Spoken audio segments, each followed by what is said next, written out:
ദേവീന്മാർ എന്ന് പറയപ്പെടുന്ന വിഷ്ണുവിന്റെ പാർഷദന്മാർ സനകാദി മഹർഷിമാരുടെ ശാപം നിമിത്തം അസുരകുലത്തിൽ ജനിച്ചു.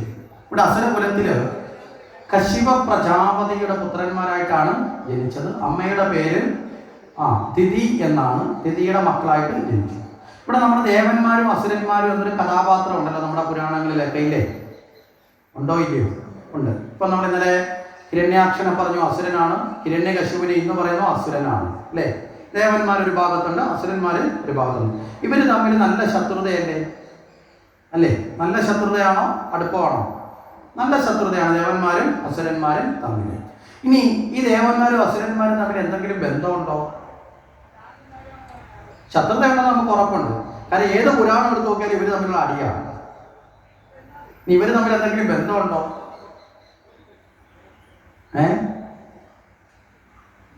ദേവന്മാരും അസുരന്മാരും നമ്മൾ 12ാമത്തെ യജ്ഞമല്ലേത്? ഇവിടെ 12ആണ്. ഇതിനടുത്തുള്ള എത്രയോ ക്ഷേത്രങ്ങളിൽ പോയി നമ്മൾ കേട്ടിട്ടുണ്ടാവും. അങ്ങനെ വെച്ച് നോക്കിയാൽ 10-60ാമത്തെ യജ്ഞമൊക്കെ ആയിരിക്കില്ലേ? ആയിരിക്കില്ലേ? ആണോ? ആയിരിക്കും. ദേവന്മാരും അസുരന്മാരും തമ്മിൽ എന്തെങ്കിലും ബന്ധമുണ്ടോ? ചേട്ടന്റെ അനിയന്റെ മക്കളാണോ? ബന്ധമുണ്ട്.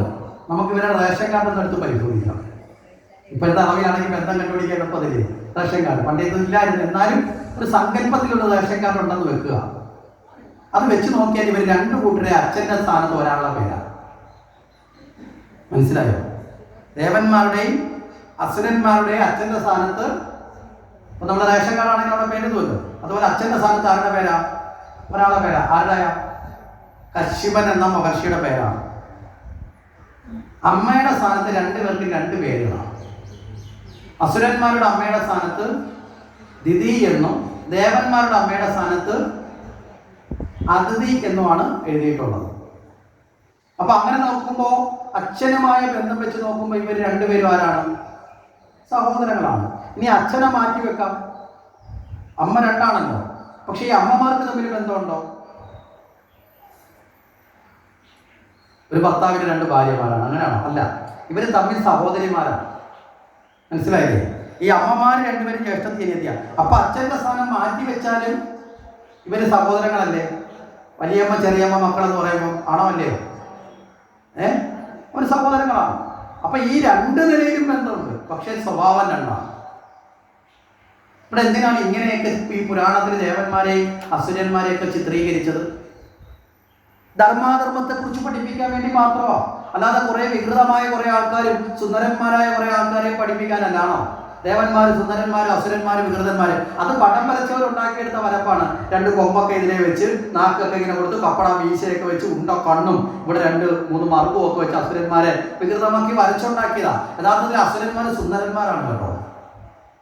ദേവന്മാരെക്കാൾ സുന്ദരന്മാരാണ് അസുരന്മാര് ബാഹ്യമായി. അപ്പം സൗന്ദര്യത്തെ കാണിക്കാനല്ല, ധർമാധർമ്മങ്ങളുടെ വ്യത്യാസത്തെ കാണിക്കാനാണ്. ഇത് നമ്മുടെ മുന്നിലേക്ക് വെക്കുമ്പോൾ ഇത് നമ്മുടെ ജീവിതത്തെ എങ്ങനെയാണ് സ്വാധീനിക്കേണ്ടത്? ദേവന്മാരും അസുരന്മാരും നമ്മുടെ സ്വഭാവത്തെ രൂപീകരിക്കുന്നതിൻ്റെ ഒരു ഘടനയെ പഠിപ്പിക്കാനാണ്. ഇവിടെ കശ്യപൻ എന്ന് പറയുന്നത് നമ്മുടെ ജീവനാണ്. നമ്മൾ ഓരോ വ്യക്തിയുടെയും ജീവന്റെ സ്ഥാനത്ത് ആരെ കാണണം? കശ്യപനെ. നമ്മളിലുള്ള നന്മയും തിന്മയും ഇല്ലേ? നമ്മൾ ഒരേ വ്യക്തിയിൽ തന്നെ നന്മയും തിന്മയും ഇല്ലേ? ഉണ്ടോ? ഉണ്ട്. അവിടെ നന്മയുടെ സ്ഥാനത്ത് അതിഥിയെ കാണണം, തിന്മയുടെ സ്ഥാനത്ത് തിഥിയെ കാണണം. അപ്പൊ നമ്മളിൽ തന്നെയുള്ള വാസനകൾ അല്ലെങ്കിൽ മനോഭാവമാണ് ഇവിടെ 2 അമ്മമാരായി കാണും. അപ്പൊ ജീവൻ കശ്യപനും മനോഭാവം ധർമാധർമ്മങ്ങളാകുന്ന 2 മനോഭാവവും. അപ്പൊ ജീവൻ നന്മയോട് ചേർന്ന് ചെയ്യുന്ന കർമ്മങ്ങൾ നല്ലതും തിന്മയോട് ചേർന്നാലോ മോശവും. മനസ്സിലായില്ലേ? അപ്പൊ നല്ല കർമ്മങ്ങൾ ചെയ്താൽ ആ ദൈവീക തത്വത്തിലേക്കും തെറ്റായ കർമ്മം ആസുരികത. അപ്പൊ നമ്മൾ തന്നെ അസുരനിലേക്കും ദേവനിലേക്കും ഉള്ള യാത്രയുടെ ഒരു പട്ടിക പഠിപ്പിക്കാനാണ് ഇവരുടെ ബന്ധത്തെയൊക്കെ ഇങ്ങനെ അവതരിപ്പിച്ചിരിക്കുന്നത്. മനസ്സിലാവുന്നുണ്ടോ? അപ്പൊ ഈ ഒരു തരത്തിലാണ്. അപ്പൊ നമ്മൾ ധർമ്മത്തിനോട് ചേർന്ന് നിന്നാൽ അവിടെ ദൈവീക തലം. മനസ്സിലായോ? അവിടെയാണ് നമ്മൾ നരൻ നാരായണനിലേക്ക് എത്തുന്നത്. നമ്മൾ തിന്മയോട് ചേർന്നാലോ നരൻ അസുരനിലേക്ക് എത്തും. അവിടെ അധപ്പതിക്കും. ഇതാണ് നമ്മൾ അവിടെ വേർതിരിച്ച് കാണേണ്ടത്. ശരി, ഇവിടെ ഈ ഹിരണ്യ അക്ഷൻ എന്ന് പറയപ്പെടുന്ന അപ്പൊ ദിതിയുടെ പുത്രനായിട്ട് ജനിച്ചു. ഇനി അവിടെ ഒരു കാര്യം കൂടി ഒന്ന് ചേർത്ത് പറഞ്ഞാലോ, ഈ ദിതി ഈ സന്താന ഉൽപാദനത്തിന് വേണ്ടി തിരഞ്ഞെടുക്കുന്ന ഒരു സമയത്തെക്കുറിച്ചൊരു ചർച്ചയുണ്ട്.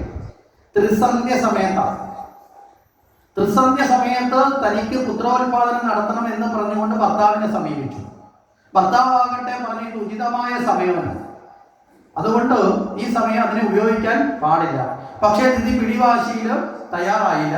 ആ സമയത്തെ തന്നെ പുത്രോത്പാദനത്തിന് വേണ്ടി ഭർത്താവിനെ നിർബന്ധിച്ചു. അതിലൂടെയാണ് ആ കുഞ്ഞുങ്ങൾ ജന്മം കൊടുക്കുന്നത്. അപ്പൊ ഇവിടെ ഇങ്ങനെ ഒരു സമയപാലനത്തിന്റെ കാര്യം എന്തുകൊണ്ടാണ് ഭാഗവതം സൂചിപ്പിച്ച് ചോദിച്ചാൽ, ഇവിടെ നമ്മൾ മനസ്സിലാക്കേണ്ടത് ദാമ്പത്യ ജീവിതത്തിൽ ഏറ്റവും പ്രധാനപ്പെട്ടതല്ലേ മക്കൾക്ക് ജന്മം കൊടുക്കുന്നത്?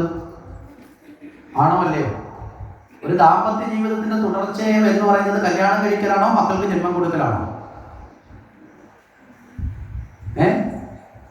ഒരു ദാമ്പത്യ ജീവിതത്തിൽ ഏറ്റവും പ്രധാനപ്പെട്ടത് കല്യാണം കഴിക്കലാണോ സന്താനങ്ങൾക്ക് ജന്മം കൊടുക്കലാണോ? ആകെ സംശയമാണ്. നിങ്ങൾ ആരെ കെട്ടിയിട്ടില്ലേ? സന്താനങ്ങൾക്ക് ജന്മം കൊടുക്കലാണ്.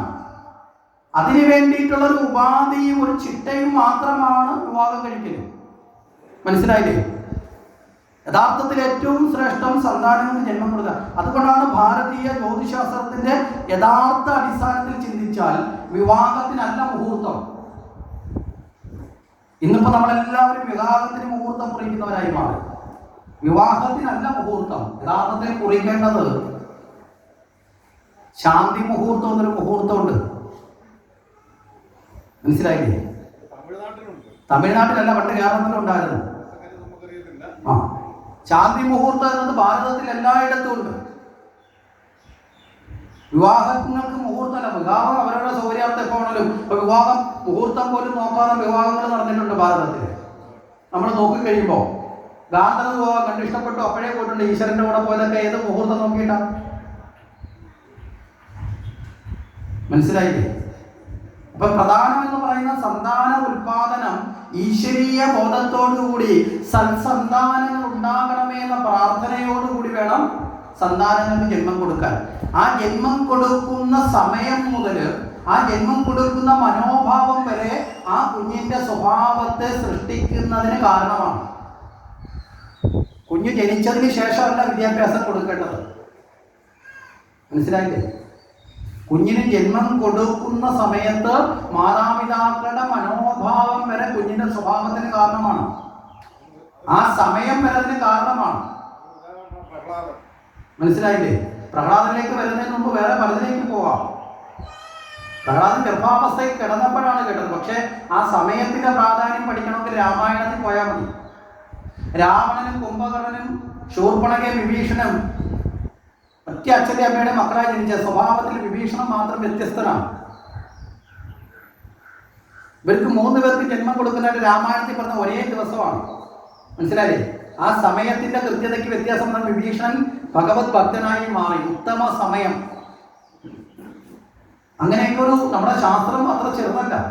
ഇനി ജന്മം കൊടുക്കുന്ന വേളയിൽ തന്നെ കുഞ്ഞാണാവണോ പെണ്ണാവണോ, കുഞ്ഞാണായിരിക്കോ പെണ്ണായിരിക്കോ എന്ന് പോലും അറിയാൻ സാധിക്കുന്ന നിലയിൽ വളരെ കൃത്യമായ ശരയോഗ സമ്പ്രദായത്തെ പോലും കൃത്യമായി വിശകലനം ചെയ്ത് പഠിപ്പിച്ചിരുന്ന നാടാണ് നമ്മുടെ ഭാരതം.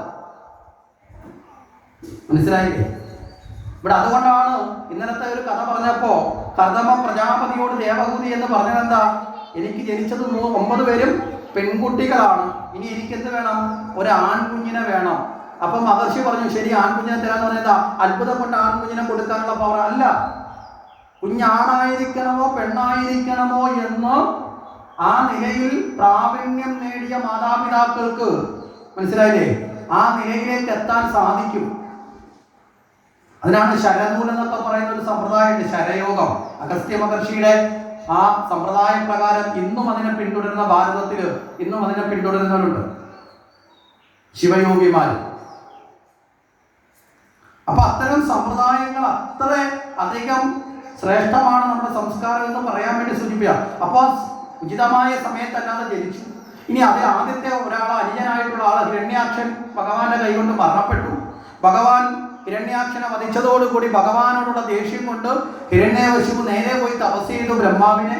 തപസ് ചെയ്തിട്ട് വരവരം നേടി ആദ്യം ചോദിച്ചു, മരണം ഉണ്ടാകരുത്. അസുരന്മാർ എപ്പോഴും ചോദിക്കുന്ന ആദ്യത്തെ വരം മരണം ഉണ്ടാകരുത്. കാരണം എന്താ? അസുരന്മാർ എന്ന് പറയുന്നത് ദേഹാഭിമാന ബോധമാണ്. മനസ്സിലായില്ലേ? ദേഹബോധത്തിൽ അഹങ്കരിക്കുന്നത്. അപ്പൊ ദേഹം നഷ്ടപ്പെടാൻ ഇഷ്ടപ്പെടുവോ? ഇഷ്ടപ്പെടില്ല. അപ്പൊ ദേഹബോധം ഇല്ലാതാകലാണ് പ്രധാനം. ആ ദേഹബോധത്തിൽ നിൽക്കുന്നത് കൊണ്ട് മരണം ഉണ്ടാവരുത്. ബ്രഹ്മാവ് പറഞ്ഞു അത് മാത്രം സാധ്യമല്ല. പിന്നെന്ത്? വരം ചോദിച്ചു. അകത്ത് വെച്ച് കൊല്ലത്, പുറത്ത് വെച്ച് കൊല്ലത്, അവിടെ വെച്ച് കൊല്ലത്, ഇവിടെ വെച്ച് കൊല്ലത്, ഇങ്ങനെ കുറെ ഉപാധികൾ വെച്ചു. ശരി, ഉപാധികളൊക്കെ അംഗീകരിച്ചു, ബ്രഹ്മാവ് വിട്ടു. ഈ വരം കിട്ടിയതോടുകൂടി അഹങ്കാരത്തിലേക്ക് എത്തപ്പെട്ടു. നേരെ ദേവലോകം ആക്രമിച്ചു. അത് കഴിഞ്ഞ് നേരെ വൈകുണ്ഠത്തിലേക്ക് എത്തി. ഭഗവാനെ അവിടെ നിന്ന് മാറി നിന്നപ്പോ വിഷ്ണു എന്നെ ഭയന്നു പോയി എന്നൊക്കെ ആര് ധരിച്ചു? ഇവിടെ ഈ പറയുന്ന ഹിരണ്യേഷം പ്രഖ്യാപിച്ചു. അതോടുകൂടി ഈശ്വരചിന്ത പൂർണ്ണമായി അകന്നപ്പോൾ ഞാനെന്ന ഭാവം വന്നു. ഇനി അതുകൊണ്ട് എൻ്റെ നാമമാണ് എല്ലാവരും ജപിക്കേണ്ടതെന്നൊക്കെ പറഞ്ഞു. പക്ഷേ വിധി വൈരുദ്ധ്യം എന്നതുപോലെ ഈ ഹിരണ്യകശിപുവിൻ്റെ പുത്രനായ പ്രഹ്ലാദൻ ഈ മറ്റുള്ളവരെല്ലാം ഹിരണ്യകശിപുവിനെ ഭയന്ന് അവരെല്ലാവരും അവിടെ ഹിരണ്യകശിപു നമ എന്ന് ജപിച്ചു തുടങ്ങിയപ്പോൾ പ്രഹ്ലാദൻ മാത്രം എന്ത് ജപിച്ചു? നാരായണ നാരായണ എന്ന് ജപിച്ചു. ഈ പ്രഹ്ലാദനെ ഇതിൽ നിന്ന് മാറ്റാൻ വേണ്ടി എല്ലാ ശ്രമങ്ങളും പിതാവ് നടത്തി. ഗുരുനാഥന്മാരെ നിശ്ചയിച്ച് തെറ്റു പഠിപ്പിക്കാൻ വേണ്ടി ശ്രമിപ്പിച്ചു. എന്നിട്ടും അതിലേക്ക് പോയില്ല. ഈ പ്രഹ്ലാദനോട് സഹപാഠികളായ കുട്ടികൾ ഒരിക്കൽ ചോദിച്ചു, അല്ലയോ പ്രഹ്ലാദ, ഗുരുനാഥൻ നമ്മളെ പഠിപ്പിച്ചത് എല്ലാവരെയും ഒരുമിച്ചിട്ടാണ്.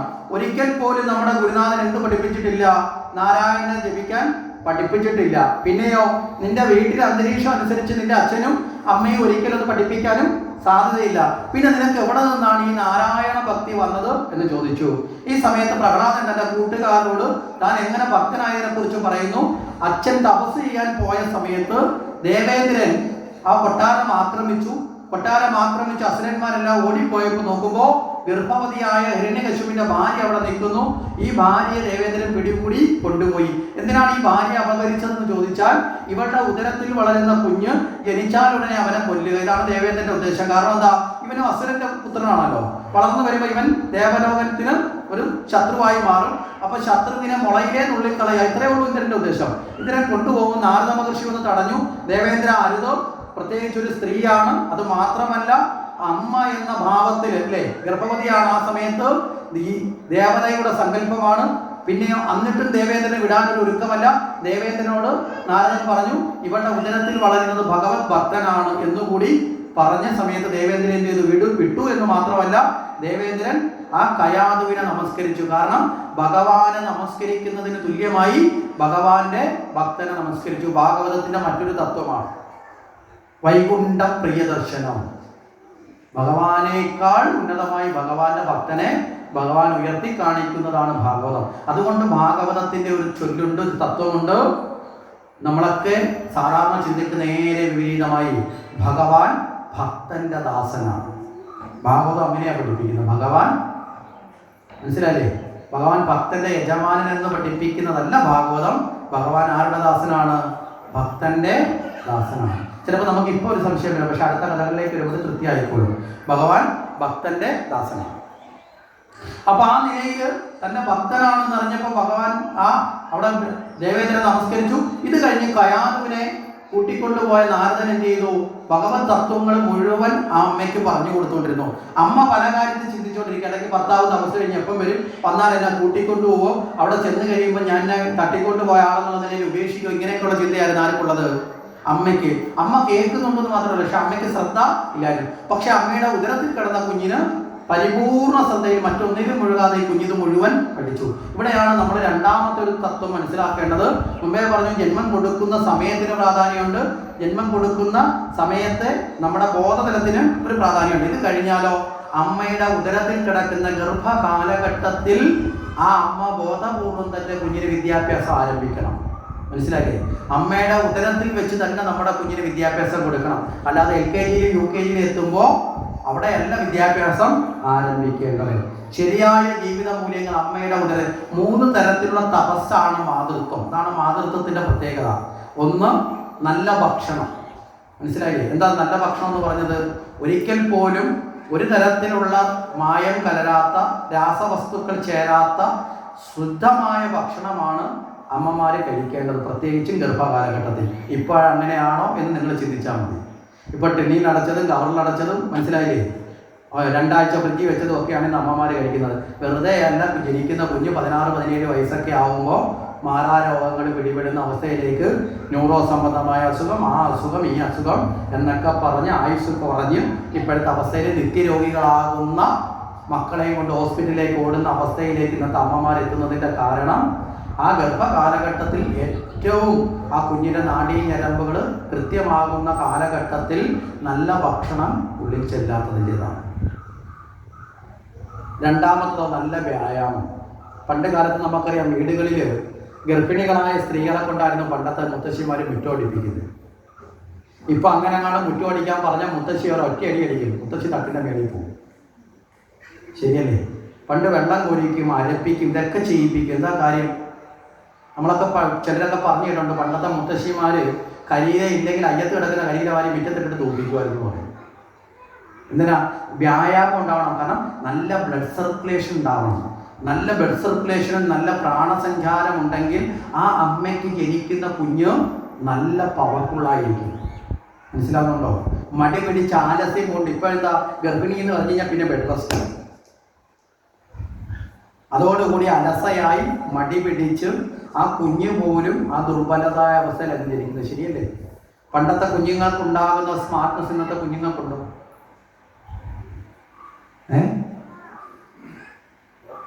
ആദ്യം എഴുന്നേക്കരുത്, നടക്കരുത്, ഇതൊക്കെ